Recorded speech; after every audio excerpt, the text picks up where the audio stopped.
Você é um executivo. Você é um executivo com uma especificidade jurídica. O que ele estava falando para mim era algo muito mais profundo que eu pudesse compreender. Ele estava falando de uma outra ciência que não o direito, que se acoplava ao direito, que era uma ciência que regia a minha profissão e que eu simplesmente ignorava. Ignorava por ignorância. Ignorava por desconhecimento mesmo. Ignorava por não conhecer as bases daquela ciência. Ignorava porque a faculdade ignorou. Ignorava porque achava que aquilo não cabia na minha profissão. Empreendedorismo era uma ciência associada com empresas.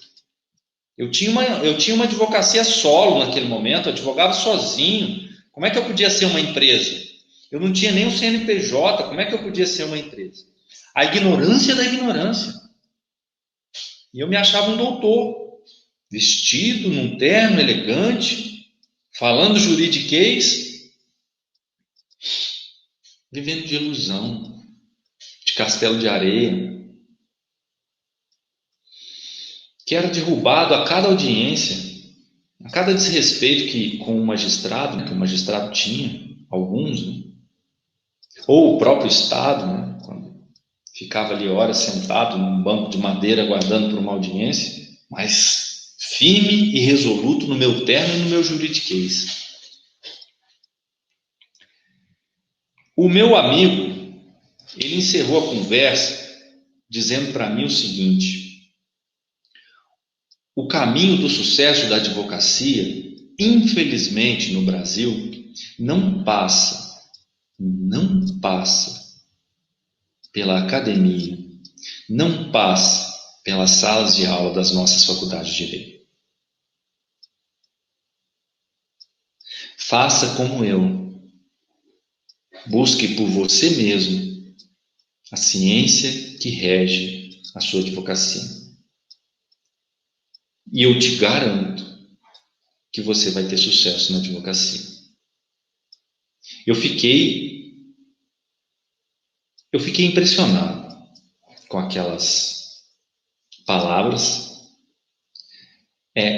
Eu confesso que se viesse de um desconhecido, talvez eu não desse tanto valor, mas vinha de uma pessoa muito querida. O meio jurídico é muito fechado, né, nos ensinos. Os advogados e advogadas, eles são um pouco fechados, parece que tem um segredo do seu sucesso que não pode contar para ninguém. Quando parece que alguém vai tomar o seu lugar. Eu não sei se isso é em razão da crença limitante de que existem muitos advogados no mercado. Eu não sei a origem disso, mas é uma bobeira. Tem espaço para todo mundo, né? Eu acho que quando um advogado tem sucesso, acho não tenho a menor dúvida disso, isso deve ser compartilhado, sim. Porque quanto mais advogados têm sucesso, mais a advocacia tem sucesso. Se a advocacia enfrenta tantas dificuldades hoje, não é, não é pela profissão, são pelos profissionais. É porque é uma profissão massacrada pelo judiciário, de pouco valor, quase nenhum. O valor que é dado, às vezes, é individual, é individualizado. Um ou outro colega é valorizado por um magistrado, por um tribunal, mas a classe, não. Não porque ela é indispensável à justiça, não por isso, mas porque os nossos resultados não são satisfatórios. E eles só não são satisfatórios por causa da nossa ignorância.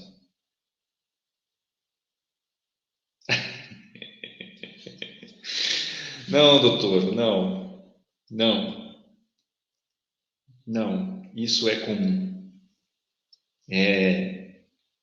Eu me lembro que no começo da minha profissão,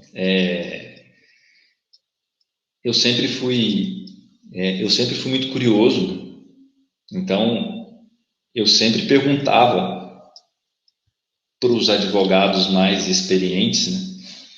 Quando eu encontrava, doutora, algum advogado mais experiente no fórum e que eu perguntava alguma coisa, uma pergunta direta sobre uma atuação dele, um sucesso numa demanda que eu ficava sabendo, né? As respostas eram as mais esdrúxulas, né? Tentando ser polido, tentando ser gentleman, tentando ser boa gente, né? Mas sendo hipócrita. Porque você pode simplesmente dizer, olha, isso é um segredo da minha profissão que eu não te conto, não gostaria de revelar para ninguém, inclusive para você. Seria mais honesto, né? Aí dá umas respostas sem nexo, sabe? O egoísmo, ele é uma doença.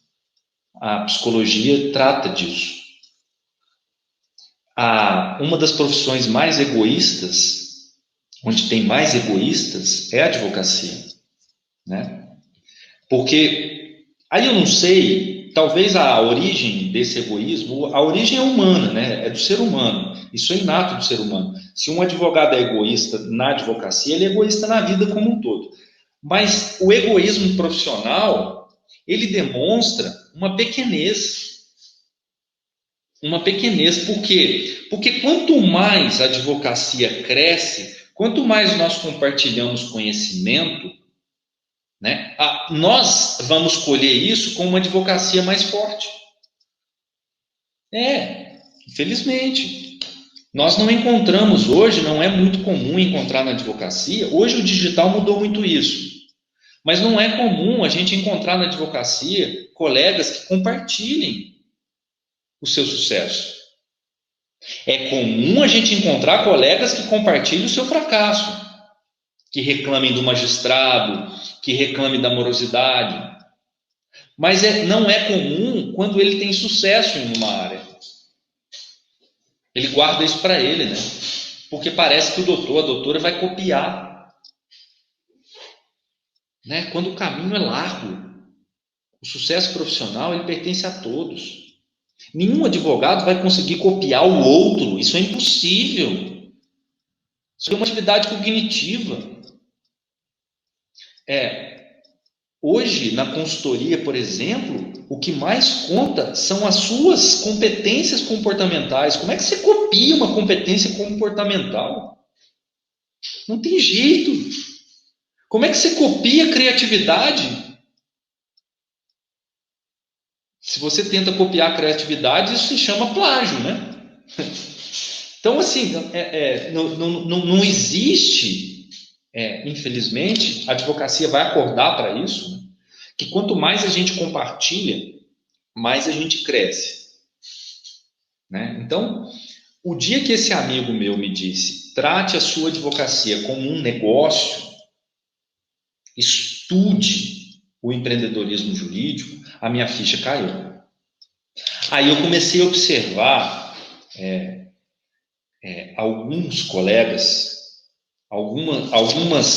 principalmente algumas faculdades, Harvard e outras grandes do mundo, como é que elas formam seus profissionais? Em Harvard, por exemplo, né, lá se estuda empreendedorismo jurídico desde o primeiro período. Né? No Brasil, não. No Brasil, é a famosa indústria educacional, em todos os sentidos. Né? As pessoas bota todo mundo numa forma, né? Uma forma com uma grade curricular. No direito, por exemplo, isso é mais comum, né? Muda a grade curricular só para adequar a mudança na legislação. O direito ambiental, lá em 2012, ele sofreu uma mudança por causa do novo Código Florestal. Mas só isso. Só a hermenêutica.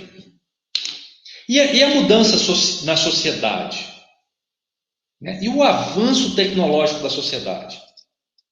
E o avanço da inteligência artificial, que vai substituir muitas atividades hoje praticadas por advogados, em juizados especiais, na justiça do trabalho. Como que as faculdades trabalham isso? Não trabalham. Enquanto a lei existe, enquanto a lei 9.099 existe, a faculdade vai seguindo o fluxo, né? Seguindo a zona de conforto.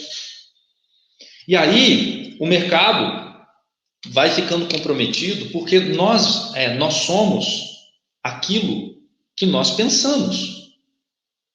A nossa vida profissional ela é construída a partir do que nós pensamos. Então, se eu penso que a advocacia é uma advocacia postulatória, é uma advocacia de processos, eu vou viver isso na minha advocacia. Óbvio. Primeiro vem o pensamento. Primeiro vem o que eu penso da minha profissão. Depois eu pratico aquilo que eu penso. Então, se o meu pensamento está comprometido por uma crença limitante, a chance da minha advocacia ser frustrante é enorme. Enorme. É o que eu mais vejo de depoimento de colegas.